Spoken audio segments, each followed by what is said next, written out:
అక్క కొండ సురేఖ గారు చెప్పినట్టు మనం చెట్టును కాపాడితే చెట్టు మనల్ని కాపాడుతుంది అని.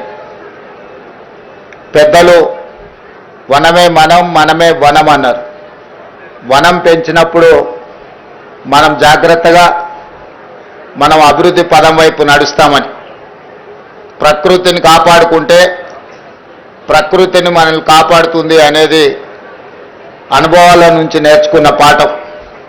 అందుకే ఈరోజు అటవీ శాఖ ఆధ్వర్యంలో ఈ సంవత్సరం 18 కోట్ల మొక్కల్ని నాటాలి అని చెప్పి ఒక బృహత్తర కార్యక్రమం తీసుకొని అధికారులు, అదేవిధంగా ప్రజాప్రతినిధులు, విద్యార్థులు అందరూ కూడా ఈరోజు ఈ కార్యక్రమాన్ని తీసుకొని ముందుకు వెళ్తున్నారు.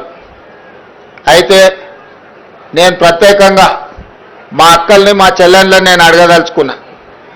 ఇంట్లో పిల్లల్ని పెంచడం తెలిసిన నైపుణ్యం ఉన్న మా అక్కలు పెరడిలో 2 చెట్లు పెంచితే ఎంత అద్భుతంగా, ఎంత గొప్పగా ఉంటుందో ఈరోజు మా అక్కలందరూ కూడా అమ్మ పేరు మీద చెట్టు నాటాలి అని దేశ ప్రధానమంత్రి గారు ఏదైతే అన్నారో, అమ్మ పేరు మీద పిల్లలు చెట్లు నాటితే తమ పిల్లలను చూసుకున్నట్టుగా పెంచడానికి అమ్మలు కూడా తలా 2 చెట్లు నాటి పెంచితే తెలంగాణ మొత్తం హరిత వనం అవుతుంది. తెలంగాణ మొత్తం ఆకుపచ్చ తెలంగాణగా మారుతుంది. ఈరోజు అమ్మ ఒడిలో, అమ్మ బడిలో, అమ్మ పర్యవేక్షణలో ఏమి ఇచ్చినా వాటికి రక్షణ ఉంటుంది. అందుకే ఈరోజు అమ్మ ఆదర్శ పాఠశాల పేరు మీద గ్రామీణ ప్రాంతాలలో, తండాలలో, గూడాలలో, మారుమూల పల్లెల్లో ఉన్న పాఠశాలలన్నిటినీ ఈరోజు మా ఆడబిడ్డల చేతిలో పెట్టడం జరిగింది.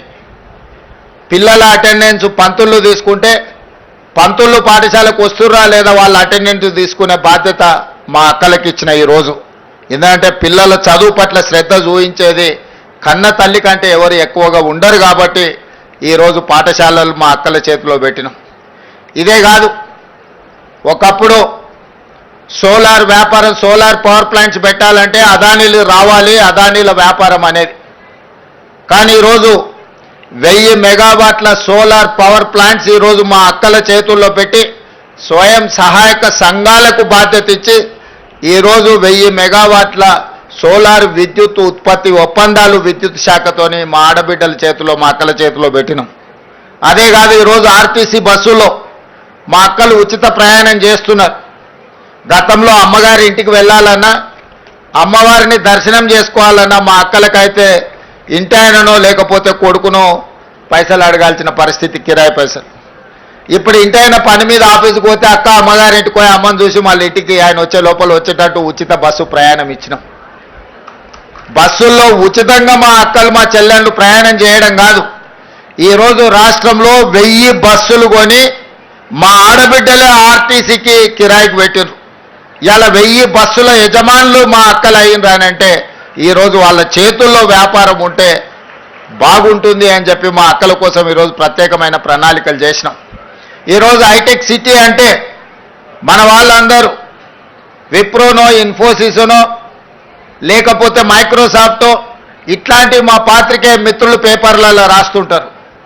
కానీ మా అక్కలకు హైటెక్ సిటీ పక్కన, హైటెక్ సిటీ ఎంతుందో అంత 3.5 ఎకరాలలో కొన్ని 100 కోట్ల రూపాయల స్థలాన్ని వాళ్ళకిచ్చి ఇందిరా మహిళా శక్తి పేరు మీద రాష్ట్రం నలుమూలలో వాళ్ళు ఉత్పత్తి చేసిన వస్తువులను ఈరోజు ప్రపంచ దిగ్గజ కంపెనీలతో పోటీపడి నిర్వహించే విధంగా ఈరోజు మరి మా ఆడబిడ్డలకు ఇచ్చినాం. మా పాత్రికేయ మిత్రులు ఎందుకో మరి విప్రో, మైక్రోసాఫ్ట్ గురించి రాస్తున్నారు కానీ మా ఆడబిడ్డల ఇందిరా మహిళా శక్తి అక్కడ ఉన్న వాళ్ళ వ్యాపార సముదాయం గురించి అస్సలు రాయడం లేదు. హైటెక్ సిటీ పక్కన 100 కోట్ల రూపాయల ఆస్తుల యజమానులను ఈరోజు వాళ్ళు ఉత్పత్తి చేస్తున్న వస్తువులను ప్రపంచానికే చూపించే విధంగా ఈరోజు ఏర్పాటు చేసినాం. మొన్న నిర్వహించిన భారత్ సమ్మిట్ ఇతర దేశాల నుంచి వచ్చిన ప్రతినిధులు అక్కడ సందర్శించుకున్నారు. మొన్న జరిగిన మిస్ వరల్డ్ కాంపిటీషన్లో పాల్గొన్న మిస్ వరల్డ్ కాంపిటీటర్స్ అందరూ కూడా అక్కడికి వెళ్ళి అసలు మన మహిళల యొక్క శక్తి, వాళ్ళలో ఉన్న నైపుణ్యాన్ని అక్కడ వాళ్ళు పర్యవేక్షించి అద్భుతంగా ఉంది, తెలంగాణలో మహిళలు ప్రపంచంతోనే పోటీ పడుతున్నారని చెప్పి ఈరోజు మిస్ వరల్డ్ కాంపిటీషన్లో పాల్గొన్న వాళ్ళు కూడా మా ఆడబిడ్డల్ని అభినందించారు.